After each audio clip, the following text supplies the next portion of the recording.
Bagamat wala na ang boyang iniharang ng China sa entrada ng Baho de Masinloc, mahigpit pa rin ang pagbabantay doon ng dalawang barko ng Chinese Coast Guard.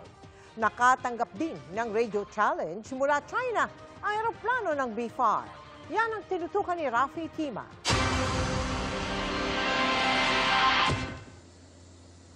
Lula ng eroplano ng Bureau of Fisheries and Aquatic Resources o BFAR, lumipad kami patungo sa Baho de Masinloc o Scarborough Shoal Huwebes ng umaga. Ito ay para makumpirma kung ano na ang nangyari sa 300 metrong boya na inilatag ng China Coast Guard noong nakaraang linggo na pinutol ng Philippine Coast Guard. Mula dito sa Himpapawid ay kitang-kitang wala na yung boya na nilatag ng China Coast Guard noong nakarang linggo. Nung tayo nandito kasamang barko ng BFAR. Dati ay nakaharang ito dito sa may entrada ng Bahura. Pero ngayon ay wala na ito.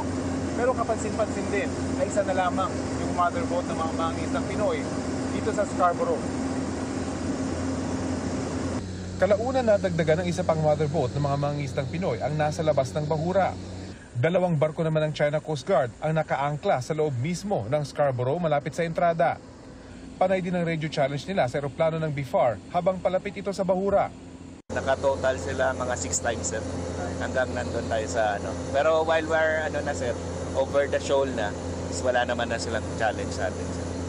First time niyo po ba na walang barko ng BFAR ni radio challenge kayo dito sa Baho de Masinloc? Actually, sir, ito yung first time namin na walang barko na nag-challenge sila.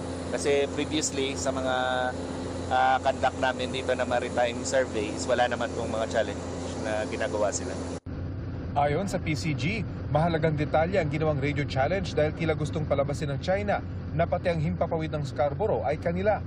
Sa press conference ng PCG, kung saan ipinakita ang angkla ng pinutol na harang na boya ng CCG, hindi raw mag-aatubili ang Coast Guard na muling putulin ang boya ng China kapag ibinalik nila ito. In the next coming months, if ever that barrier will once again be in place, the Philippine Coast Guard will do whatever it takes for us to remove the barrier. Magandang balita ayon kay Mang Arnel Satam, ang mangingisdang hinabol ng Chinese Coast Guard nang magtangka siyang pumasok sa loob ng Bahura. Giit ni Mang Arnel, bagamat delikado, uulitin niya ang tangkang pagpasok dahil para sa kanya, may karapatan siyang mangisda sa loob ng Bahura. Yan ang gusto ko talagang magagawa na paglaban ko yung karapatan namin sa pag-isda. Patalo tayo dyan. Hindi tayo patalo. Ingisa tayo eh. Sa palaot na ito ni Mang Arnel, ang naiuwi niya sa kanyang pamilya, 3,000 piso. Bagamat maliit, may pagmamalaki daw niyang pinaghirapan niya ang halagang ito para kitain alang-alang sa pamilya. Para sa GMA Integrated News, Rafi Tima nakatutok, 24 oras. Mga kapuso, kasama nyo kami 24 oras. Mag-subscribe sa GMA Integrated News sa YouTube. Sa mga kapuso abroad, bisitahin ang GMA Pinoy TV at www.gmanews.tv.